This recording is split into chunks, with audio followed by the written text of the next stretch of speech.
উচিত কথা বলতে গেলেই হাজী সাহেবের মুখ খারাপ।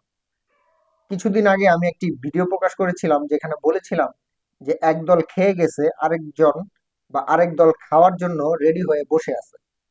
এটা কিন্তু আমার কথা না, এটা কিন্তু মিজানুর রহমান আজহারির কথা। যিনি তার এই বক্তব্যে এবং মিজানুর রহমান আজহারি তার বক্তব্যে কিন্তু ইন্ডিকেট করে বলেননি কোন দল খাওয়ার জন্য রেডি হয়ে বসে আছে। তিনি কিন্তু এটি পুরোপুরি ভাবে হিডেন রাখছেন এবং এটাও বলেছিলেন যে আসলে দেশের মধ্যে 48টা রাজনৈতিক দল আছে।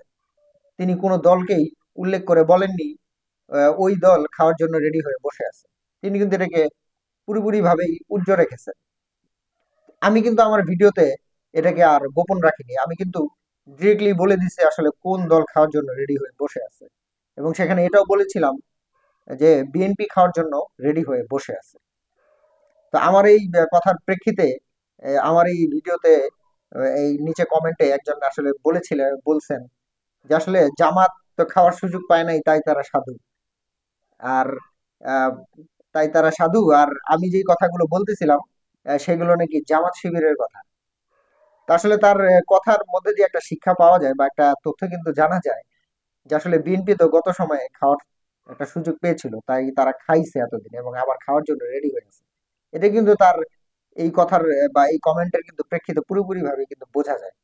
জামাত যদিও এখনো পর্যন্ত ক্ষমতায় আসে নাই, শরিক দল হিসেবে তারা ক্ষমতায় আসছিল বিএনপির সাথে, এবং আওয়ামী লীগের সাথেও শরিক দল হিসেবে ক্ষমতায় ছিল। কিন্তু তার প্রেক্ষিতে বলা যায় যে আসলে জামাত খাওয়ার সুযোগ পায়নি। আসলে জামাত আসলে পাঁচ আটার রাজনীতি করে না। ব্যক্তিগত ভাবে আমি কোনো আওয়ামী লীগ করি না, বিএনপি করি না, কিংবা জামাতও করি না। আমি একজন সাধারণ মানুষ, যৌক্তিক কথা বলার চেষ্টা করি। তো বিগত এই 15 বছর, বিগত আওয়ামী লীগ সরকার আমলে আসলে কি ঘটেছিল বাংলাদেশে? আসলে যদি বাংলাদেশে কোনো একটা বিশৃঙ্খলা হইতো, একটা মারামারি হইতো বা একটা সন্ত্রাসী কার্যক্রম হইতো, বিএনপি জামায়াতের নাম হয়ে যেত। এখন আওয়ামী লীগ ক্ষমতায় নাই।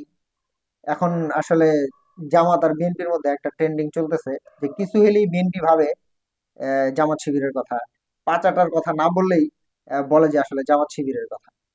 আসলে সাধারণ জনগণ হিসাবে যে আমরা একটা ন্যায্য কথা বলবো একটা রাজনৈতিক দলের নামে, বা একটা আমাদের তাদের ভুল ত্রুটির কথা বলবো, সেটা বলতে গেলেই জামাত শিবির। আসলে উচিত কথা বললেই কি তখন জামাত শিবির হয়ে যায়? এটাই আমার বুঝে আসে না।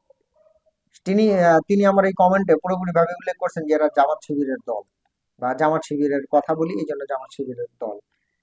আসলে কোনটা ভালো কোনটা মন্দ এটা কিন্তু বোঝার শক্তি এখন আমাদের আছে। আমাদের এই বর্তমান জেনারেশনকে কোনোভাবেই ভাবার সুযোগ নেই যে আসলে এরা বলো। আগের জেনারেশনের মতো নাই যে এক প্যাকেট বিরিয়ানি দিলাম, বিরিয়ানি খাওয়ার আশায় মিছিল মিটিং অংশগ্রহণ করলাম, আর নির্বাচনের সময় ভোট দিলাম আর জয়লাভ করে চলে আসলেন। বর্তমান জেনারেশন প্রত্যেকটা রাজনৈতিক দলের প্রত্যেকটা অগ্রগতি সম্পর্কে কিন্তু পুরোপুরি ভাবে নলেজ রাখে, তারা কি করতেছে এবং বিএনপি 5ই আগস্টের পর থেকে কি করতেছে এগুলো কিন্তু পুরোপুরি ভাবে কিন্তু নলেজে রাখে। আগের জেনারেশনের মতো নাই বর্তমান জেনারেশন, এটা অনেক আপডেট যুগ। তাই আসলে ওই সকল মানুষদের বলবো আসলে উচিত কথা শুনলেই একটা নির্দিষ্ট রাজনৈতিক দলের দিকে বিষয়গুলো চাপিয়ে দিবেন না। বিএনপি আসলে গত 5ই আগস্টের পরে কি করেছিল? 5ই আগস্ট যখন সরকার পতন হয়, তার পরের দিনই বিএনপি নয়াপল্টনে তার কার্যালয়ের সামনে, প্রধান কার্যালয়ের সামনে হাজার হাজার মানুষ নিয়ে একটি সমাবেশ করেছিল। সবেমাত্র এই সময়ে আওয়ামী লীগ ক্ষমতা থেকে গেছে। আওয়ামী লীগ কিন্তু একটা সন্ত্রাসী দল। তো তারা কিন্তু সন্ত্রাসী কার্যক্রম করার জন্য কিন্তু উৎপেতে আছে। দেশে অরাজকতা কিন্তু কন্টিনিউ কিন্তু তারা লাগায় রাখছে। এখন কিন্তু আবার আমাদের মধ্যে এমন একটা ট্রেন্ডিং চলতেছে যে আসলে যদি বাংলাদেশে চুরি হয় এখন আওয়ামী লীগের দোষ, ডাকাতি হয় আওয়ামী লীগের দোষ, এরকম একটা চলতেছে। আর জামাত সে বিএনপির মধ্যে যেটা ট্রেন্ডিং চলতেছে, এবং বিএনপি যেটা মনে করতেছে যে উচিত কথা বলতে গেলে জামাত শিবির। জামাত শিবির এখন বিএনপির প্রতিদ্বন্দ্বী একটি দল। আচ্ছা, যাই হোক, আমি এখন মূল কথায় আসি। 5ই আগস্টের পরে আসলে কি হয়েছিল? ওই যে বললাম যে আসলে পল্টনে সামনে হাজার হাজার লোক বা নেতাকর্মী নিয়ে কিন্তু বিএনপি সেদিন সমাবেশ করেছিল। বাংলাদেশের আইন শৃঙ্খলা ব্যবস্থা কিন্তু তখন পুরোপুরি ভাবেই বিশৃঙ্খল অবস্থায় ছিল এবং ভেঙে গেছিল। সেনাবাহিনীর দ্বারাও কিন্তু ঠিকঠাক ভাবে কোনো কিছু নিয়ন্ত্রিত হচ্ছিল না। ব্যাংকগুলো নিজেকে আহ নিরাপত্তাহীনতায় ভুগতেছিল, জনগণ নিরাপত্তাহীনতায় ভুগতেছিল। ঠিক সেই সময়ই বিএনপি নয়াপল্টনে একটি সমাবেশ করে বসে হাজার হাজার লোক নিয়ে। তা আমার কথা হচ্ছে, আওয়ামী লীগ তো সবেমাত্র পিটানি খায়া বের হয়েছে, ক্ষমতা থেকে গেছে, ক্ষমতার পতন হয়েছে। তারা কিন্তু আসলে উৎপেতে থাকবে যে আসলে কোন সময় দেশের জনগণের ক্ষতি করা যায়। ঠিক সেই সময়টা যখন পল্টনে সমাবেশ হচ্ছিল, আমি সামনাসামনি ছিলাম। পল্টনে যখন সমাবেশটা হচ্ছিল সেই সময় যদি কোনো দুষ্কৃতিকারী চক্র এসে সেখানে যদি একটা বিশৃঙ্খলা সৃষ্টি করতো, তখন এর দায়ভারটা কে নিত? এবং সাধারণ জনগণের নিরাপত্তার কথা চিন্তা করে হলেও সেই দিন সমাবেশ করা কোনোভাবেই উচিত বলে আমি মনে করি না। কারণ সেখানে একটা হামলা হইতে পারে, সেখানে একটা হতাহতের ঘটনা হইতে পারে। সেই দিক থেকে চিন্তা করলেও একটা দেশের প্রধান রাজনৈতিক দল হিসেবে সেইখানে সেদিন সমাবেশ করার কোনো মানে চিন্তাই মাথায় আনার উচিত ছিল না। কিন্তু তারা সেদিন করে গেছে, আল্লাহ মাফ করুক। সেদিন আসলে কোনো ঘটনা সেদিন ঘটে নাই সেইখানে, কিন্তু ঘটতে পারতো। ঘটলে আসলে এর দায়ভারটা কে নিত? আসলে সেই সময় বিএনপির আসলে উচিত ছিল কি, যখন তারা সমাবেশ করতেছিল তখন বাংলাদেশের ছাত্র জনতা এবং সাধারণ জনগণ সংসদ ভবন পরিষ্কারে ব্যস্ত, ট্রাফিক নিয়ন্ত্রণে ব্যস্ত, এবং রোডঘাট পরিষ্কার পরিচ্ছন্নতা ব্যস্ত। তারা দেয়ালে দেয়ালে যেসব অকথ্য ভাষায় গালিগালাজ ছিল সেগুলো রং করাতে ব্যস্ত, এবং দেয়ালগুলোতে রং তুলি এবং তাদের প্রতিবাদমূলক কথা লিখায় ব্যস্ত। আর বিএনপি তখন ক্ষমতা কিভাবে দখল করবে, বিএনপি তখন নির্বাচনের আলোচনা নিয়ে ব্যস্ত এবং সমাবেশ করায় ব্যস্ত। তো এইভাবে যখন চলতেছিল বিএনপি তখন পর্যন্ত কিন্তু দেশের কোনো মানে পরিষ্কার পরিচ্ছন্নতা কাজে আসে নাই। তার কিছুদিন পরেই দেখলাম যে আসলে ফকিরাপুলের এদিক দিয়ে একটা স্বেচ্ছাসেবক দলের লোকজন রোড ঘাট পরিষ্কার করতেছিল। কিন্তু আসলে এইগুলো একটা রাজনৈতিক দলের কোনো কার্যক্রম হইতে পারে না। একটা রাজনৈতিক দল যদি জনগণের মধ্যে পজিটিভ নেস তৈরি করতে হয়, তাহলে অবশ্যই সেই সময়ে জনগণের পাশে থাকা উচিত ছিল। দেশে তখন চুরি ছিনতাই ডাকাতি হচ্ছিল, সেই সময় কিন্তু এগুলি নিয়ন্ত্রণে এবং আইন শৃঙ্খলা নিয়ন্ত্রণে নিজেদের নিয়োজিত রাখার কথা ছিল। কিন্তু সেগুলো তখন তারা করে নাই, তারা দখলদারিতে ব্যস্ত, টোকাই লীগের মতো টোকাই দল ব্যবস্থাপনা ব্যস্ত। সেই সময়টাতে কিন্তু তারা কোনোভাবেই দেশের কোনো কাজে আসে নাই। কিভাবে ক্ষমতা নিবে এটা নিয়ে ব্যস্ত, কারণ আওয়ামী লীগ পতন হয়েছে, তারা তো শিউর এখন ক্ষমতায় আসবে। তারা হয়তো অন্তর্বর্তীকালীন সরকারের নিয়ন্ত্রণে ঢুকবে, কিংবা দেশ পরিচালনায় ঢুকবে, এমন একটি পরিকল্পনায় কিন্তু তারা ব্যস্ত ছিল। তো সেটা তাদের পরিকল্পনা বাস্তবে রূপান্তরিত হয় নাই।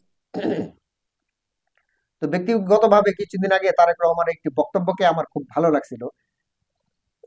তিনি সেই বক্তব্যে বলছিলেন, দেশের জনগণ তাদেরকে, অর্থাৎ বিএনপি, তিনি তার দলের কথাই উল্লেখ করে বলেন, বিএনপির শীর্ষ নেতা তারেক রহমান, তিনি বলেন, দেশের জনগণ তাদেরকে দেশ পরিচালনার জন্য সুযোগ করে দিবে, ক্ষমতা দিবে না।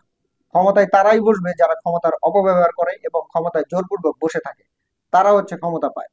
এবং তার বক্তব্য দ্বারা এটাও সুস্পষ্ট হচ্ছিল যে দেশের জনগণ চাইলে আপনাদেরকে বা বিএনপিদেরকে বা একটা রাজনৈতিক দলকে ক্ষমতা পরিচালনার জন্য, দেশ পরিচালনার জন্য এবং দেশের জনগণের সেবা করার জন্য সুযোগ করে দিবে, ক্ষমতা দিবে না। তো তার কথাটি আমার ব্যক্তিগতভাবে কিন্তু খুবই পছন্দনীয় ছিল। তো তখন আমি ভাবলাম আসলে বিএনপির শীর্ষ নেতাদের রাজনৈতিক চিন্তা কিরকম, আর মাঠ পর্যায়ের লোকদের চিন্তার চেতনা কিরকম, টোটালি ভিন্ন। মাঠ পর্যায়ের লোকগুলো কি করতেছে? লুটপাটে ব্যস্ত, দখলদারিতে ব্যস্ত, টোকাই দল গঠনে ব্যস্ত। আর শীর্ষ নেতারা কিভাবে চিন্তা করতেছে যে আসলে দেশটাকে একটা নিয়ন্ত্রণের মধ্যে আনা যায় বা সুস্পষ্ট ভাবে দেশটাকে পরিচালনা করা যায়, এমন একটি চিন্তা চিন্তা চেতনায় ব্যস্ত। কিন্তু আসলে আমি আমার কথার মূল লক্ষ্য হচ্ছে যে আসলে আমরা সাধারণ জনগণ একটা রাজনৈতিক দলের ব্যাপারে আমাদের অধিকার আছে তার আলোচনা সমালোচনা দুইটাই করার। তাই বলে একটি মানুষকে কোনোভাবেই একটি নির্দিষ্ট দলের দিকে ইন্ডিকেট করে দেওয়াটা কোনোভাবেই সমীচীন না। আমি ব্যক্তিগতভাবেই কোনো রাজনৈতিক দলের সাথেই সম্পৃক্ত না, কিন্তু হক কোনটা সঠিক কোনটা ব্যাঠিক এটা বোঝার ক্ষমতা আমার আছে। তাই বলে আসলে একজন লোক এসে আমাকে বলে দিবে যে আমি জামাত শিবির করি, এটা কোনোভাবেই সমীচীন না। তো এরকম চিন্তা চেতনার রাজনৈতিক লোকগুলোকে বলবো যে আসলে এই চেতনা থেকে দূরে সরে আসেন। বর্তমান জেনারেশনকে ভাইবেন না যে আমরা আসলে পাবজি খেলতে খেলতেই মানে ওইটার মধ্যে নিমজ্জিত থাকি, দেশের ব্যাপারে কোনো খবর রাখি না। দেশের ব্যাপারে আমাদের কাছে পুরোপুরি ভাবে কিন্তু সবকিছুরই খবর থাকে। কোন দল কোন দিক দিয়ে কি করতেছে এগুলোর সবকিছুই কিন্তু আমরা আপডেট নিতে থাকি প্রতিনিয়তই, সোশ্যাল মিডিয়ার মাধ্যমে হোক আর মানুষের মাধ্যমে হোক, প্রতিনিয়তই কিন্তু আমরা এগুলোর আপডেট নিতে থাকি। তো সর্বোপরি একটি কথাই বলবো যে আসলে রাজনৈতিক দল এবং দেশের সঠিক ব্যাঠিক কার্যক্রমের কথা বলার জন্য অধিকার সকল নাগরিকের আছে। সেই ক্ষেত্রে একজন মানুষ আরেকজন মানুষকে কোনোভাবেই একটি রাজনৈতিক দলের দিকে ইন্ডিকেট করে দেওয়াটা কোনোভাবেই সমীচীন না।